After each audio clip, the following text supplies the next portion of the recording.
une ce soir, la sécurité qui se renforce en Guadeloupe. Le préfet a installé plusieurs hauts fonctionnaires de police aujourd'hui au commissariat de Pointe-à-Pitre. C'est eux qui piloteront les opérations d'envergure pour garantir la sûreté du territoire. Et un nouveau contrôle technique entrera en vigueur le 20 mai prochain. Désormais, des pneus lisses pourront impliquer une immobilisation du véhicule. Nous irons chez un spécialiste avec Karen Diama et Patrick Curie pour voir ce qui va changer.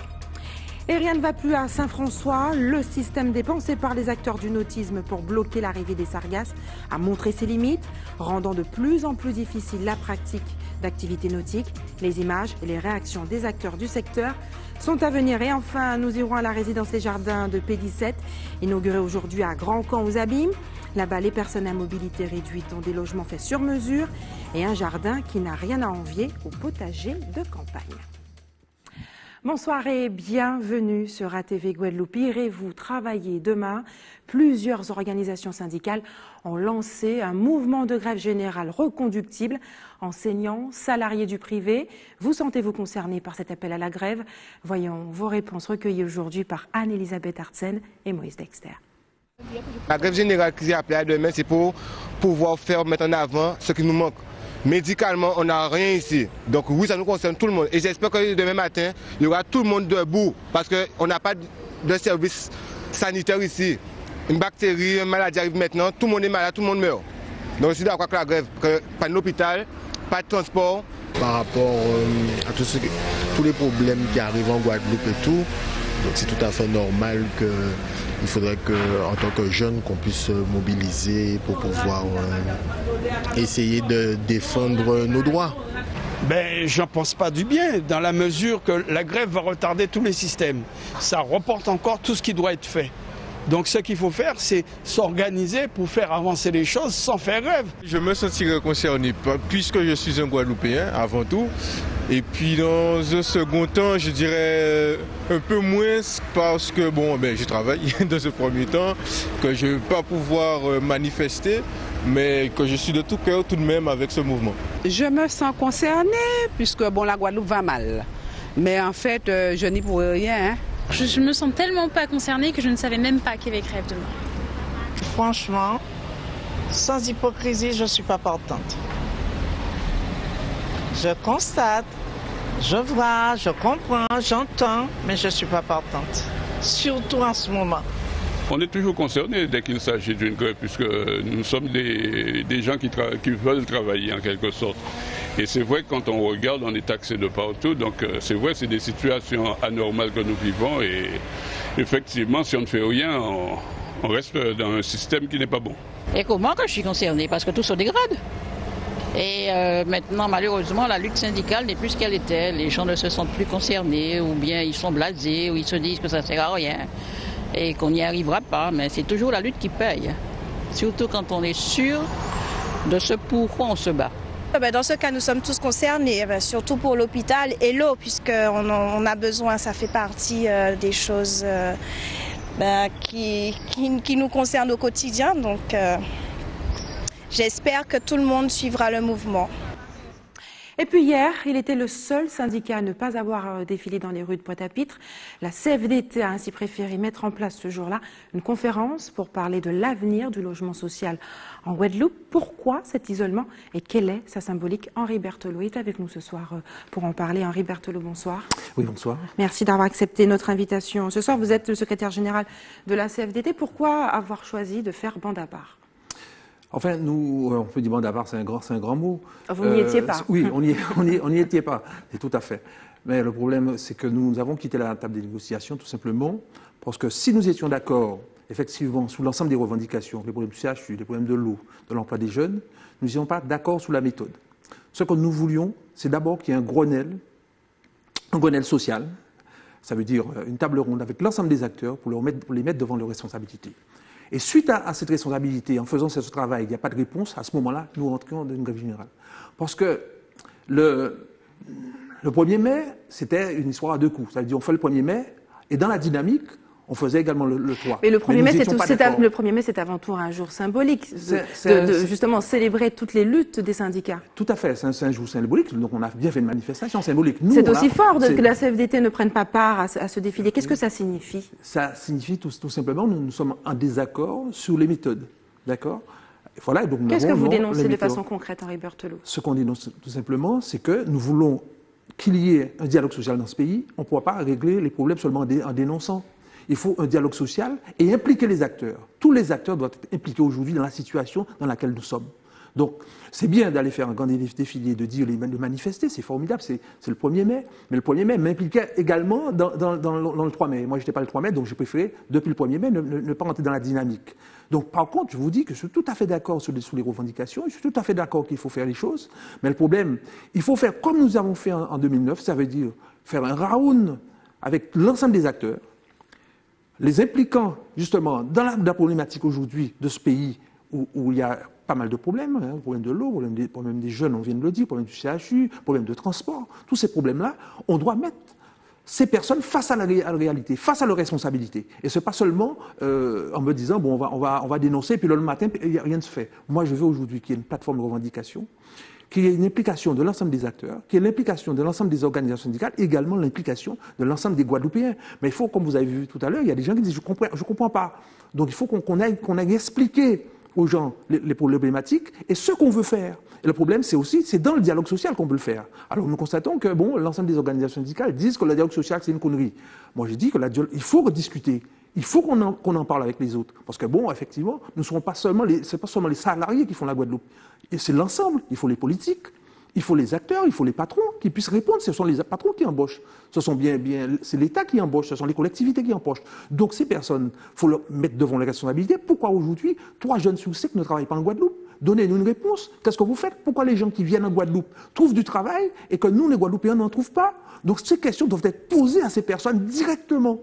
Henri Berthelot, demain, vous ne serez pas mobilisé, contrairement à l'appel des organisations syndicales de la Guadeloupe, des autres. Que ferez-vous? On ne sera pas mobilisé demain, mais on sera mobilisé forcément les autres jours. Mais on va reprendre un tour de négociation avec les syndicats. On dit voilà comment on voit les choses. Donc on sera mobilisé forcément. On ne peut pas rester ne rien à faire dans une situation catastrophique de ce pays. Donc on sera à nouveau sur le terrain.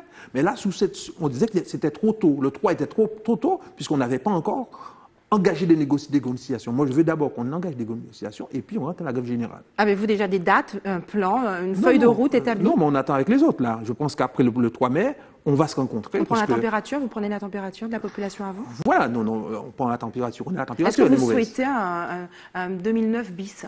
Non, je ne sais pas. On ne sait pas. Maintenant, il faut d'abord négocier. Vous avez une vision, Non, il faut d'abord interpeller. Quand on va interpeller, on va savoir quelle réaction on met en place. On va dire, on veut un 2009. Le 2009, nous sommes en 2018. Donc, il y a des jeunes aujourd'hui qui travaillent qui n'ont même pas connu 2009. Donc, on ne peut pas maintenant recopier, faire un photocopier de 2009. Donc, il faut aujourd'hui qu'il y ait une vraie négociation qui s'engage. Et puis, on va voir si on débouche sur un 2018, mais pas un 2009. Certains s'interrogent sur un retour du nationalisme, dont le discours semble trouver un écho favorable auprès de la population. Croyez-vous à un retour du nationalisme en Guadeloupe? Bon, je ne crois pas. Je crois qu'effectivement, il y a des prémices, des gens se questionnent. Mais le problème aujourd'hui, il ne suffit pas de dénoncer, il faut aussi faire des propositions. Quand diriez-vous à un Guadeloupéen qui vous dit, d'accord, c'est bon, on va prendre le pouvoir, mais comment on va faire demain? Il faut déjà des explications avant. Avant de prendre le pouvoir, il faut expliquer comment on va faire? Comment on va sortir ce pays dans le marasme? Il y a beaucoup de pays autour de nous qui sont indépendants et qui ne sont pas mieux que nous. Soyons sérieux. Donc, ce que nous disions aujourd'hui, c'est vrai qu'il y a des vraies questions qui se posent dans ce pays, des questions politiques qui se posent aujourd'hui. Mais bon, on n'y va pas comme ça. On ne met pas un pays indépendant comme ça. Il faut vraiment qu'il y ait vraiment une négociation. Le peuple, il faut des choses, il faut des propositions. Attendez, il faut construire tout ça. Et ça, c'est pas construit. On n'est pas seulement dans la dénonciation. C'est bien de dénoncer. Mais aujourd'hui, qu'est-ce que vous proposez? C'est ça. Que proposez-vous? D'accord, on dénonce, que proposez-vous? Bon, voilà. Là, voilà les problèmes de l'eau. D'accord, mais qu'est-ce qu'on propose? Est-ce que nous, en Guadeloupe, on pourra financer le problème de l'eau seul? Non. On ne pourra pas le faire tout seul. Donc on attend des fonds de l'Europe. Donc il faut impliquer également les acteurs, les Européens. Je prends un exemple. À la Réunion, Ils ont fait la route des Tamarins qui leur a coûté 2 milliards, financée par l'Europe. D'accord ? Nous sommes toujours dans des situations, vous voyez le transport, où les routes sont défoncées. Ils sont en train de faire maintenant une voie de 6 km sur la mer, qui leur coûte encore 2 milliards. Ça fait 4 milliards qu'ils ont reçus de l'Europe, 4 milliards de l'Europe en 10 ans. Nous, où en sommes-nous? Pourquoi nous n'allons pas négocier pour avoir aussi des moyens? Ce qui nous manque en Guadeloupe, c'est les moyens. Ont été engagés. Le gouvernement s'est aussi engagé. Il y a des promesses pour financer, il y a des promesses, mais chaque fois pour financer le réseau d'eau potable Henri Bortolo. Cela signifie-t-il que vous avez un plan? Ça veut dire tout simplement qu'il faut du financement. Voilà. Et le financement, il faut aller chercher. Moi, je n'ai pas les moyens de le faire. Moi, je dénonce. Je dénonce et je dis que ce n'est pas normal qu'il n'y ait pas de l'eau dans ce pays où il pleut tous les jours. Ce n'est pas normal. Ce que je propose, c'est qu'on aille chercher le financement nécessaire. Et aussi, moi, je dénonce que les politiques ont laissé pourrir cette situation. Ce sont les politiques, ce sont les Guadeloupéens même qui ont pourri la situation de l'eau. C'est pas la France, c'est pas autre chose. Henri Berthelot, est-ce que vous avez le sentiment d'être entendu, que les forces syndicales en Guadeloupe sont entendues par ces élus locaux et au-delà, les plus grandes instances? Forcément, elles vont être entendues, les forces syndicales. Forcément, le sont-elles, la situation... pas à l'avenir, mais le sont-elles présentement? Alors pour l'instant, elles ne sont pas entendues, ça c'est clair, elles ne sont pas entendues. Parce que tout simplement, il n'y a pas encore ce que je propose, c'est ce Grenelle. Il faut ce Grenelle social dans ce pays pour faire avancer les choses. Donc on le fera que s'il y a ce Grenelle social. Voilà. Merci Henri Berthelot d'avoir accepté de répondre à nos questions ce soir. Quelques semaines après le départ des escadrons de gendarmes mobiles de la Guadeloupe pour Mayotte, voici que le préfet a installé aujourd'hui 2 hauts fonctionnaires de police au commissariat de Pointe-à-Pitre. Une prise de poste suivie aujourd'hui attentivement par Anne-Elisabeth Arsène et par Moïse Dexter. On regarde ensemble. La police nationale compte désormais 2 nouveaux membres à sa tête, présentés ce matin lors d'une cérémonie présidée par le préfet. La directrice départementale de la sécurité publique vient donc d'installer dans leurs fonctions 2 nouveaux commissaires de police, donc une directrice adjointe de la sécurité publique et un chef de la sûreté départementale. Alors c'est important, c'est la symbolique de la reconnaissance des nouveaux responsables qui auront œuvré aux côtés de la directrice et qui vont œuvrer avec les policiers et les gendarmes à protéger nos concitoyens. Déjà en poste au commissariat central, la nouvelle commissaire et le chef de la sûreté départementale entendent bien poursuivre leur mission de service public. Je suis fraîchement nommée directrice départementale adjointe de la sécurité publique, mais j'étais déjà en Guadeloupe depuis plus de 2 ans et demi maintenant et j'occupais un poste déjà dans ce commissariat en tant que chef du service d'intervention, d'aide et d'assistance de proximité. C'est-à-dire que j'avais sous mon autorité les effectifs de voie publique sur les 3 communes de Pointe-à-Pitre, Abîme et Gosier. Ce qui me donne l'avantage aujourd'hui d'avoir de nouvelles fonctions et une nouvelle hauteur de vue, puisqu'aujourd'hui la vision se fait à l'échelle départementale, mais ça me donne quand même l'avantage de connaître déjà une bonne partie des partenaires avec lesquels nous travaillons au quotidien, et également nos process et nos effectifs avec lesquels j'ai déjà noué une relation de proximité pendant toutes ces années. C'est également le travail de terrain qui parle, et c'est la synergie du travail d'investigation avec d'un côté la police technique et scientifique et le maillage territorial et la qualité des policiers d'investigation qui font que les résultats sont en évolution favorable. Il m'appartiendra de poursuivre sur cette voie, de conforter ces résultats, voire de les renforcer si nous pouvons le faire, et c'est ce à quoi je m'emploierai. Ce commissariat central doit compter parmi ses membres 4 commissaires de police. Un 4e commissaire est donc attendu après les prochaines commissions administratives nationales. Et un nouveau crash s'est produit, cette fois en Guyane. Un avion de la compagnie de la société pilotaire est tombé dans la forêt guyanaise en milieu de matinée dans la zone du Bélison. Bilan, 2 morts et 1 blessé. Il s'agissait du pilote et de ses 2 passagers. Selon nos informations, l'appareil se dirigeait dans une zone légale d'orpaillage. Et puis en Martinique, une opération anti-sargasses avait été menée aujourd'hui sur le port de pêche de la commune de Trinité. Un semi-échec. Les jeunes du RSMA dépêchés pour mener cette mission ont dû abandonner à cause des émanations de gaz devenues trop importantes. Reportage Joanne Boulard.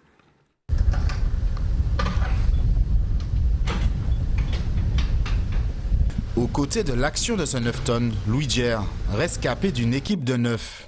Pour trouver les autres, il faut aller de l'autre côté du site, loin des sargasses et des émissions d'hydrogène sulfuré.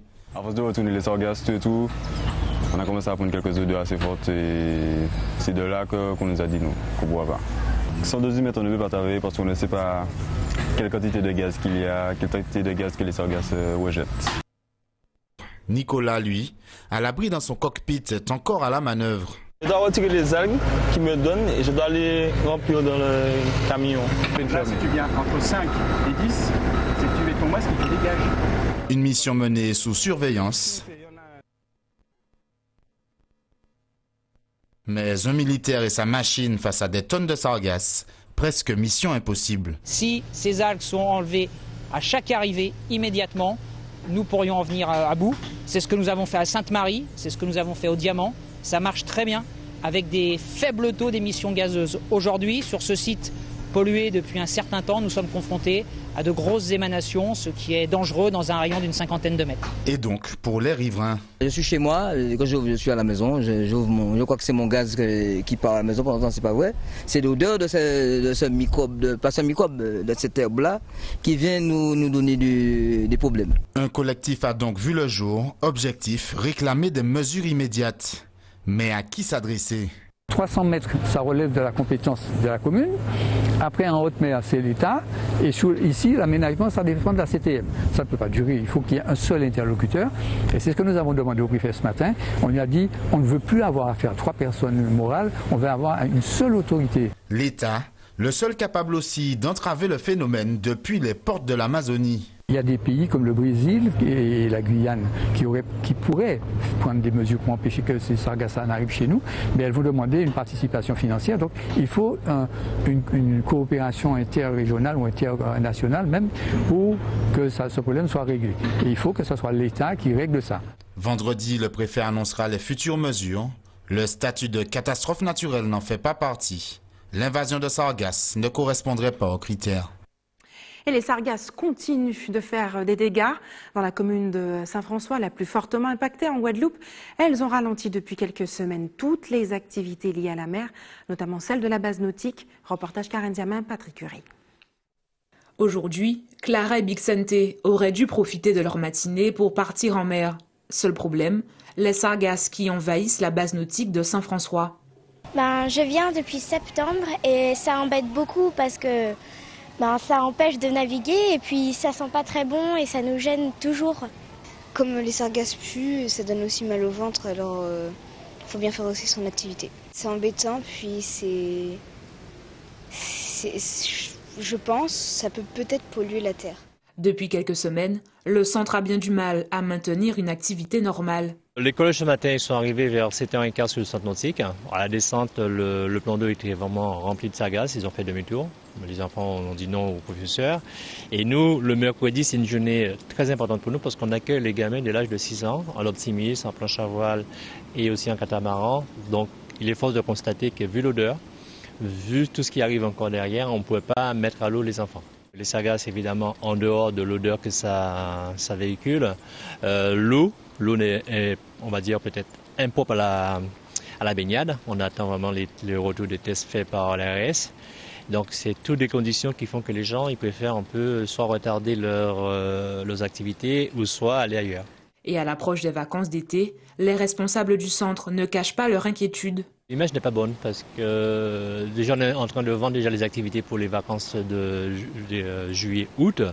Donc les demandes récurrentes qu'on a, c'est est-ce que en juillet-août on a encore les sargasses? Donc évidemment on ne peut pas répondre à cette question-là en amont.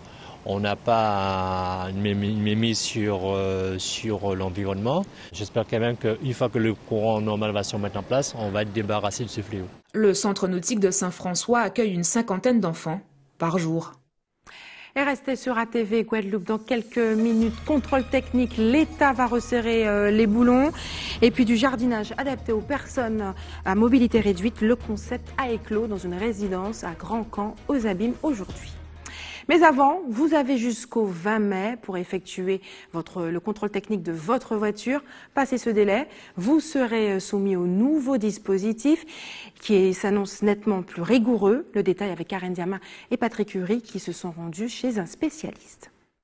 Aujourd'hui, le contrôle technique permet de s'assurer du bon état de fonctionnement d'un véhicule. On vérifie un peu tout ce qui est sur la sécurité, donc notamment le freinage, bien sûr, qui vient en premier lieu, l'éclairage, la pollution. Tout ce qui est nuisance sonore. Si les points de contrôle restent les mêmes, la vérification quant à elle deviendra plus minutieuse. Sur des défauts mineurs sur lesquels on est aujourd'hui, par exemple l'éclairage, les lave-glaces par exemple, Demain, ça sera un défaut majeur, donc une contre-visite de 2 mois. Donc il faudra ramener le véhicule dans les 2 mois pour contrôler ce qui est aujourd'hui un défaut mineur. En clair, 3 niveaux de défaillance seront mis en place. Les défaillances mineures, les défaillances majeures et les défaillances critiques. Un défaut mineur, on va trouver les mauvaises fixations des vitres peut-être, des petits défauts comme ça.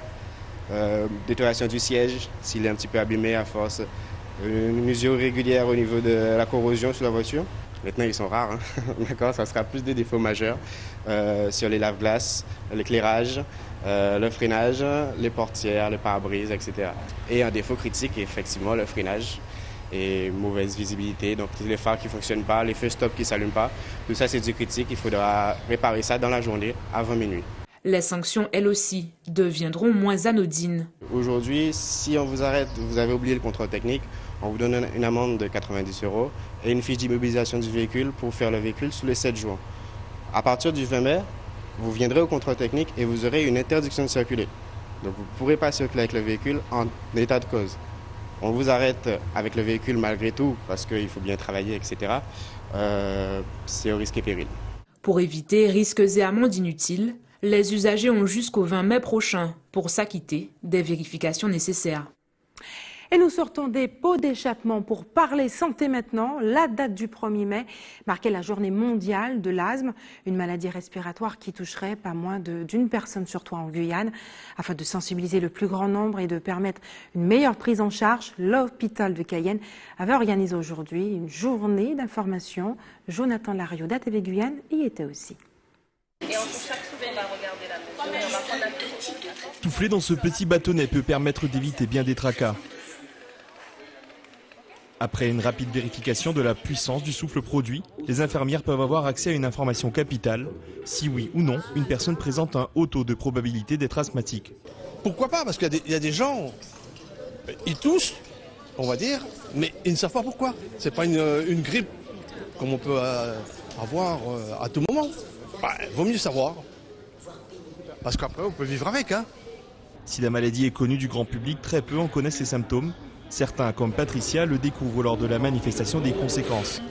C'est chez sa petite fille que la maladie s'est déclarée il y a 4 ans. On a su qu'elle était asthmatique puisqu'il y avait des examens, des tests allergiques et tout. Donc voilà. Moi, ça m'est arrivé comme ça. Je ne savais pas ce que c'était, ni quoi faire, c'était stressé et tout, ni comment gérer. Donc tant qu'on sait, c'est un plus quand même. Tant qu'on peut prévenir, le plus tôt c'est, mieux c'est. Cette maladie est très présente en Guyane avec plus de 30% de la population qui serait touchée et plus encore qui serait susceptible de n'avoir que les symptômes sans pour autant consulter. Ça veut dire que si on suppose qu'on est à peu près 250 000 habitants, il faut compter environ 75 000 personnes concernées par cette maladie. C'est quand même une maladie qui est fréquente, elle est grave et peut être potentiellement grave lorsqu'elle n'est pas prise en charge. Le plus souvent, ça commence à l'enfance. Mais c'est une maladie qui est très connue dans la mesure où les gens souvent disent que peut-être que j'ai l'asthme. Mais mon médecin m'a dit que non, c'est plutôt une bronchite asthmatiforme. En général, c'est souvent des symptômes d'asthme. Une journée de dépistage et d'information pour tenter d'aider le plus tôt possible, même si la maladie ne cesse de gagner du terrain dans le département. Et ce matin était inaugurée à Grand-Camp, aux Abîmes, une nouvelle résidence baptisée les Jardins de P17. Dans ces nouveaux logements, 11 appartements ont été spécialement conçus pour les personnes à mobilité réduite, avec au rez-de-chaussée 150 m² de verdure pour y cultiver son potager, du luxe en plein centre-ville, que nous font découvrir Anne-Elisabeth Artsen et Moïse Dexter. Permettre à des résidents à mobilité réduite de jardiner, c'est le défi de l'association Clairez-nous. C'est vrai que ce jardin, c'est une première à Guadeloupe. Je rappelle aux personnes en situation de handicap pour pouvoir s'occuper des jardins, jardiner, cultiver, s'occuper, c'est quelque chose d'extraordinaire. En tant que président, je suis très fier. Je suis fier pour ce public handicapé que parfois on oublie. On ne peut pas tout le temps toucher la terre, donc être à côté, planter, voilà, c'est ça le charme. Pour ces jardiniers en herbe, c'est le début d'une nouvelle aventure qui commence, apprendre à entretenir un jardin. Lorsqu'on voit le prix qu'on le vend pour le marché, c'est vrai, effectivement c'est une bonne chose pour nous les résidents d'ici. Dès que c'est bien soigné, j'espère que ça restera comme c'est là, bien entretenu. Pouvoir faire des choses autrement de rester toute la journée dans une maison, de sortir quand on veut sortir. C'est vraiment là on prendra le temps de de faire un petit amusement avec le jardin. J'aime ça, j'aime les jardins, oui. C'est la première fois que je fais ça, je fais les jardinages. Ce jardin traditionnel et médicinal sera essentiellement entretenu par ses résidents à mobilité réduite, accompagnés d'un animateur, sans oublier l'ensemble des habitants de la résidence, les jardins de P17. Et c'est l'heure des informations pratiques maintenant. Demain, faites des réserves d'eau si vous habitez à Sainte-Anne. Les coupures sont prévues chez vous demain soir à partir de 18h avec un retour à la normale dès l'aube. Et puis demain, l'équipe de l'établissement français du sang vous donnera rendez-vous à l'Hypercasino de démarrer à Basse-Terre à partir de 8h30. Demain, nos confrères de Nouvelle Semaine, vous trouverez dans votre kiosque le nouveau numéro qui titre sur le retour du nationalisme politique en Guadeloupe, point d'interrogation. Et enfin, si vous avez des informations à nous communiquer, n'hésitez pas à nous appeler au 60 11 2 fois. Voilà, c'est la fin de notre édition locale et régionale. Avant de se quitter, je vous rappelle les principaux titres de ce mardi 2 mai. Nous l'avons vu ce soir, le préfet qui tente de renforcer la sécurité en Guadeloupe. Il a installé plusieurs hauts fonctionnaires de police aujourd'hui au commissariat de Pointe-à-Pitre. C'est eux qui piloteront les opérations d'envergure qui visent à garantir la sûreté du territoire. Et puis un nouveau contrôle technique entrera en vigueur dès le 20 mai prochain. Désormais, des pneus lisses pourront impliquer une immobilisation du véhicule, un dispositif qui s'annonce n'être plus cher et plus rigoureux pour les automobilistes. Et plus rien ne va plus à Saint-François. Le système dépensé par les acteurs du nautisme pour bloquer l'arrivée des sargasses a montré ses limites, rendant de plus en plus difficile la pratique d'activités nautiques depuis plusieurs semaines. Nous sommes allés sur place, notamment à la base nautique de la commune. Et enfin, nous sommes allés à la résidence Les Jardins de P17, inaugurée aujourd'hui à Grand-Camp aux Abîmes. Là-bas, les personnes à mobilité réduite ont des logements faits sur mesure et un jardin qui n'a rien à envier au potager de campagne. Merci d'avoir choisi ATV Guadeloupe. Je vous souhaite une excellente soirée. On se retrouve demain à 18h45.